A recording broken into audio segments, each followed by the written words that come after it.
नमस्कार दोस्तों, स्वागत है आपका एक और वीडियो में।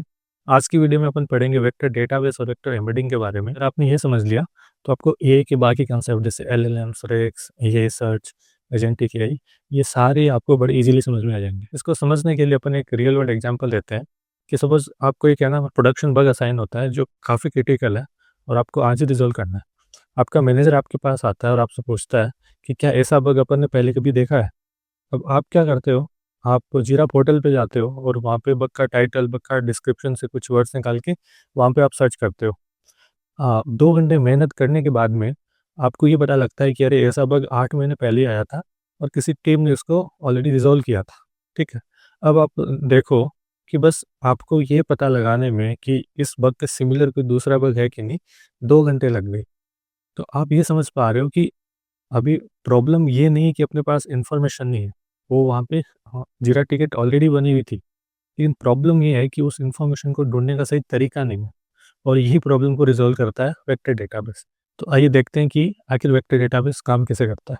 तो जो अभी अपने पास बग आया प्रोडक्शन बुक वो ये वाला है। इसका टाइटल है payment gateway time out. But existing bug है सिमिलर वो ये वाले हैं, ठीक है?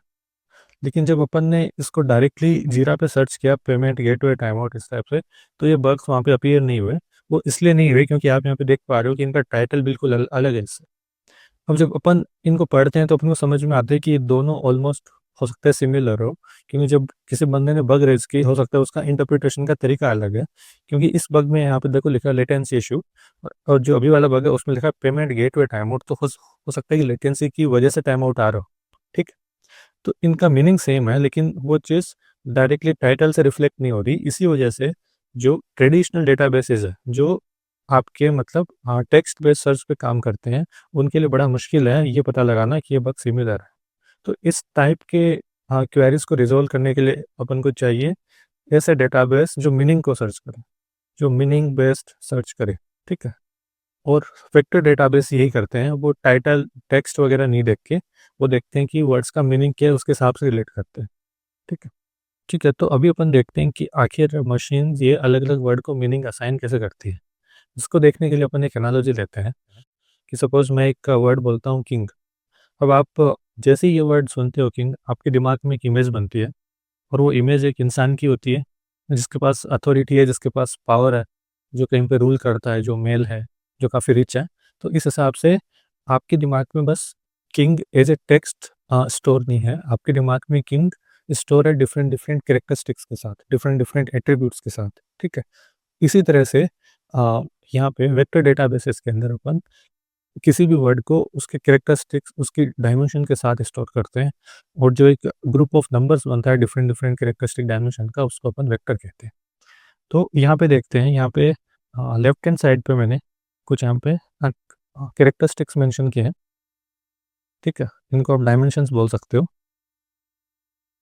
और यहाँ पे अलग अलग टाइप के वर्ड्स हैं।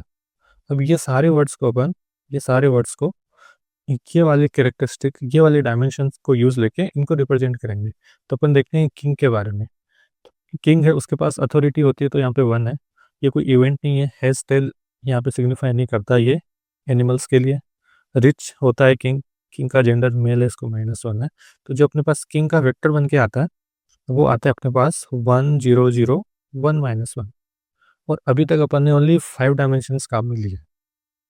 जनरली क्या होता है डेटाबेसेस वगैरह में, ये वाली डायमेंशन हज़ारों में होती है, ठीक है, 5,000 10,000 इस टाइप से डायमेंशंस होती है। तो आप सोचो, अगर आपके पास अभी के कंटेक्स्ट में ये वेक्टर मिलता है, तब आप ऑलमोस्ट बता सकते हो कि शायद ये किंग हो सकता है। बट अगर मैं यहाँ पे कुछ और कैरेक्टरिस्टिक्स ऐड कर दूँ, कुछ और डायमेंशंस ऐड कर दूँ, तब आप ऑलमोस्ट श्योर हो जाओगे कि ये वाला वेक्टर तो किंग का ही है। तो इससे ये समझ में आता है कि अपन हर एक वर्ड को वेक्टर फॉर्म में रिप्रेजेंट कर सकते हैं। और वेक्टर क्या है कि डिफरेंट डिफरेंट डायमेंशंस में उसकी वैल्यूज रहती है, ठीक है। अब इससे फ़ायदा क्या हो अपने पास कि सपोज अपन ये वाली कैलकुलेशन करते हैं, 10 - 8 + 2 ये है 4, राइट। इसी टाइप से अब ये यहाँ पे सारे न्यूमेरिक नंबर्स रहते हैं, लेकिन अब मैं इनकी जगह डायरेक्टली यहाँ पे टेक्स्ट का भी यूज़ ले सकता हूँ। फॉर एग्जाम्पल आप यहाँ पे देखो, किंग का वेक्टर है, उसमें से मैंने मैन का वेक्टर हटा दिया, वुमन का वेक्टर ऐड कर दिया। तो जो फाइनल मेरे पास वेक्टर आया ना, वो ऑलमोस्ट क्वीन के वेक्टर के ऑलमोस्ट इक्वल है। ठीक है? तो आप यहाँ पे ये समझ पा रहे हो कि ये चीज़ कितनी ज़्यादा पावरफुल है। आप अब वर्ड्स के साथ प्ले कर पा रहे हो, उनके बीच में सिमिलरिटी, उनके बीच में कितनी डिस्टेंस है, मतलब वो एक-दूसरे से कितने अलग, आप ये भी पता लगा पा रहे हो। तो हाँ, ये जो अपन वेक्टर में कन्वर्ट करते हैं, आप मानो इसी को वेक्टर एम्बेडिंग बोलते हैं, जब आप टेक्स्ट को वेक्टर्स में कन्वर्ट करते हो। अब अगर अपन ये सारे वेक्टर्स को एक वेक्टर स्पेस में रिप्रेजेंट करें कि सपोज़ आपके पास 3 डायमेंशंस है एक्स, वाई और ज़ेड, और मान लो ये वेक्टर्स के यहाँ पे कोऑर्डिनेट्स आ रहे हैं कुछ, तो जो आपके सिमिलर मीनिंग के वर्ड होंगे, उनके वेक्टर ऑलमोस्ट पास-पास होंगे, कि जैसे ये मान लो किंग है, ये क्वीन है और ये रॉयल्टी है। तो इस टाइप से जो जिनके वर्ड सिमिलर है, एक-दूसरे से रिलेटेड है, वो वेक्टर वेक्टर स्पेस में उनके कोऑर्डिनेट पास-पास रखते हैं। ठीक है? तो अभी अपन को समझ में आया कि वेक्टर्स को अपन मीनिंग देते कैसे हैं। तो अपन ने ये देख लिया कि वर्ड्स को मीनिंग कैसे मिलता है। तो चलो मेन प्रॉब्लम पे आते हैं, जो अपना प्रॉब्लम स्टेटमेंट था, वो था कि अपन को सिमिलर बग सर्च करना है, जो ये नया बग आया है, इसके सिमिलर बग सर्च करना है और अपने रिजल्ट में ये वाले बग्स आने चाहिए, क्योंकि इनका मीनिंग इससे सेम है, लेकिन जो टाइटल टेक्स्ट है वो यहाँ पे डिफरेंट है। अब अगर मुझे सर्च करना है, तो पहले मुझे एक ऐसा नॉलेज बेस बनाना पड़ेगा, ऐसा वेक्टर डेटाबेस बनाना पड़ेगा। तो इसके 2 फेजेज़ रहते हैं। पहला होता है डेटा इंजेशन, जिसके अंदर अपन सारे रिलेवेंट डॉक्यूमेंट्स, सारे जीरा टिकट्स, आर्किटेक्चर डॉक्यूमेंट्स, एपीआईज़ के डॉक्यूमेंट्स, सारे चीज़ अपन उसको फीड कराते हैं, उनको वेक्टर्स में कन्वर्ट करते हैं और फिर उनको वेक्टर डेटाबेस में डालते हैं। इसको बोलते हैं डेटा इंजेशन फेज़। ठीक है? उसके बाद आता है डेटा रिट्रीवल फेज़, जो अपन कोई भी क्वेरी अपने पास, जिस भी क्वेरी के रिलेवेंट अपन को सर्च करना है डॉक्यूमेंट्स, तो वो आता है रिट्रीवल फेज़ या फिर क्वेरी फेज़। ठीक है? तो ये वाले दोनों फ्लो देखते हैं। तो पहला फ्लो है डेटा इंजेक्शन फ्लो। इसमें क्या होता है कि जितने भी अपने पास सोर्स रहते हैं, उनकी पहले अपन चंकिंग करते हैं। चंकिंग का मतलब आप ये समझो कि उनको छोटे-छोटे पार्ट्स में तोड़ते हैं। सपोज़ आपके पास एक पीडीएफ डॉक्यूमेंट है, जिसके अंदर खूब सारे स्टेटमेंट्स हैं। तो आप इसको एक बार के लिए फॉर एग्ज़ाम्पल ये मान सकते हो कि हर एक सेंटेंस को आपने एक चंक बना दिया। ठीक है? तो इस तरह से आपके पास एक पीडीएफ के अंदर खूब सारे चंक आ गए। इनकी एक बार चंकिंग करने के बाद में, जब आपको आपने इसको छोटे-छोटे चंक्स में डिवाइड कर दिया, उसके बाद इनको आप एक एम्बेडिंग मॉडल से पास करते हो, जो आपको हर एक चंक के लिए एक वेक्टर देता है। ठीक है? तो अब आपके पास ये सारे वेक्टर्स आ गए, इनको आप वेक्टर डेटाबेस में डाल देते हो। तो इस तरह से आपका यहाँ पे एक नॉलेज बेस तैयार हो जाता है, जिसके पास सारा जो आपका सारे जीरा है, सारे एपीआई डॉक्स है, उनकी इन्फॉर्मेशन है। अब आपके सिस्टम में सपोज़ एक नया जीरा आता है, नया जीरा लोग होता है, तब भी आप उसके लिए सेम काम करोगे, उसके लिए चंक्स बनाओगे और वेक्टर बना के उनको वेक्टर डेटाबेस में डालोगे। ये होता है डेटा इंजेक्शन फेज़। अब उसके बाद होता है रिट्रीवल फेज़ और इसको बोलते हैं सिमिलैरिटी सर्च। ठीक है? इसमें क्या रहता है कि सपोज़ अपना ही एग्ज़ाम्पल लेते हैं, तो ये वाला अपना बग था, पेमेंट गेटवे टाइम आउट। तो ये अपन एक तरह से क्वेरी बनाते हैं, तो यहाँ पे अपनी क्वेरी रहेगी पेमेंट गेटवे टाइम आउट। ठीक है? कि इसके मुझे सिमिलर जीरास चाहिए। तो अपन क्या करते हैं, ये वाली क्वेरी को पहले वेक्टर में कन्वर्ट करते हैं। तो वो जो वेक्टर आता है उसको बोलते हैं क्वेरी वेक्टर। एक बार क्वेरी वेक्टर आने के बाद अपन इसके अंदर एल्गोरिथम लगाते हैं सिमिलैरिटी सर्च की, वेक्टर डेटाबेस के अंदर। ठीक है?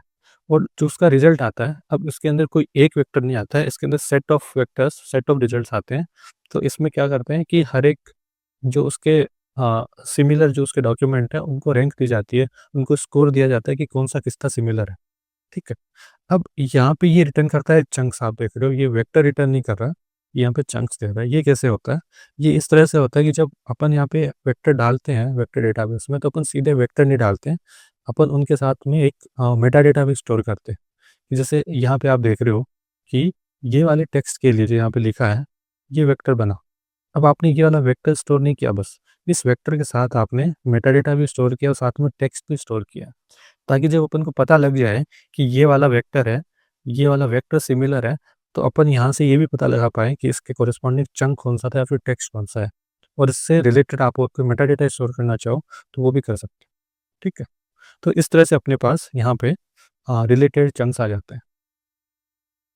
अब ये जो सिमिलैरिटी सर्च है, इसको एक बार देख लेते हैं। तो ये वाले डायग्राम में आप देखोगे, मैंने एक वेक्टर स्पेस दिखाया है। इसके अंदर ये जो क्वेरी वेक्टर है, ये अपना जो नया वाला बग है जो आया वो है, और ये सारे बग, सारे जीरा टिकेट वो है जो ऑलरेडी एग्जिस्ट करते थे। और जहाँ पे आप देख रहे हो, इनकी इससे डिस्टेंस काफ़ी कम है। कंपेयर टू अदर जीरा टिकट्स जो कुछ अलग चीज़ के लिए, जैसे ये वाला है रिफंड के लिए, ये वाला है कार डिक्लाइन के लिए, लेकिन ये तीनों हैं ऑलमोस्ट पेमेंट फेलियर या फिर टाइम आउट्स के लिए। ठीक है, तो इस तरह से अपन यहाँ पे क्या ना डिस्टेंस देखते हैं कि इस पर्टिकुलर डिस्टेंस पे कितने डॉक्यूमेंट्स हैं, उस हिसाब से काम होता है। तो ये समझ में आया अपन को। अब इसके अंदर एक और बात आती है कि यहाँ तक अपन ये वाले स्टेप तक अपने पास सारे चंक्स आ गए जो सिमिलर है। अगर मैं ये सारे चंक्स को किसी एआई मॉडल को पास कर दूँ, एलएलएम के अंदर किसी एक एलएलएम मॉडल को पास कर दूँ और वहाँ से एक आंसर जनरेट कराऊँ, तो इस पूरे सिस्टम को बोल देते हैं रेग। ठीक है, रेग का मतलब क्या है? Retrieval augmented generation. अब रेग के अंदर ये 2 स्टेप होते हैं, रिट्रीवल और जनरेशन। यहाँ तक अपना रिट्रीवल है, ठीक है। अगर मैं इसके साथ में ये वाला स्टेप और ऐड कर दूँ, जनरेशन वाला, तो ये रेग बन जाता है। ये स्टेप को बोलते हैं जनरेशन। बेसिकली अपन कुछ नहीं कर रहे, जो अपने पास चंक आए, तो जो आपके पास चंक आते हैं, मान लो इस तरह से आपके पास ऑब्जेक्ट आ गए, लेकिन ये ऑब्जेक्ट को आपको अलग से पढ़ना पड़ेगा। लेकिन अगर आप ऐसा कोई सिस्टम बनाना चाहते हो जिसके अंदर आपने यहाँ पे कुछ है ना क्वेश्चन पूछा, जो अपन चैटबॉट में पूछते हैं, और वो सीधा उसका आंसर दे दें बिल्कुल इंग्लिश में या जो भी मतलब ह्यूमन रीडेबल फॉर्मेट में, तो उसके लिए क्या करना होगा आपको? ये जो चंक्स आए हैं ना, उनको एलएलएम को पास कराना होगा, ताकि एलएलएम उनको रीड करके एज ए कंटेक्स्ट उनको रीड करके आपको एक ऐसा आंसर दे सके जो सीधा आप यहाँ पे यूज़ ले सको। ठीक है, तो इस चीज़ को बोलते हैं रेग। अब इसके बाद में क्या है ना कि कुछ ऐसी कंपनियां हैं, मतलब जनरली अपन सोचते हैं कि वेक्टर्स का मतलब है, वेक्टर डेटाबेस का मतलब है रेग, बट रेग के अलावा भी काफ़ी सारी कंपनियां इसका यूज़ लेती हैं।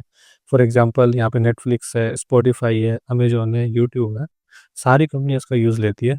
जहाँ भी आप ये सोचते हो कि रिकमेंडेशन सिस्टम है, वहाँ पे आप इसका यूज़ ले सकते हो, वेक्टर डेटाबेस का। तो स्पॉटिफ़ाई, नेटफ्लिक्स, ये सब में ये आगे वाला स्टेप नहीं होता है जनरेशन वाला, बस यहीं तक रहता है, रिट्रीवल तक। ठीक है? और जब आप एलएलएम्स की बात करते हो, आप अगर कर्सर की बात करो, तो कर्सर के अंदर ये वाला स्टेप भी रहता है जनरेशन वाला, क्योंकि कर्सर को पूरा आउटपुट वहाँ पे देना होता है ह्यूमन रीडेबल फॉर्मेट में, उसके लिए वो रैग का यूज़ लेता है। आज की वीडियो में बस इतना ही। अगर आप वीडियो यहाँ तक देख चुके हैं तो उम्मीद करता हूँ आज आपने कुछ नया सीखा होगा। अगर आपको भी ये वीडियो वैल्यूएबल लगती है तो please like the video, subscribe the channel. उससे मुझे और मोटिवेशन मिलेगा इस तरह की और वीडियोस बनाने का। अगर आपको किसी पर्टिकुलर टॉपिक पे वीडियो चाहिए तो please put A comment in the comment section. हो सकता है नेक्स्ट वीडियो उसी टॉपिक के ऊपर हो। Thank you for watching. मिलते हैं नेक्स्ट वीडियो में।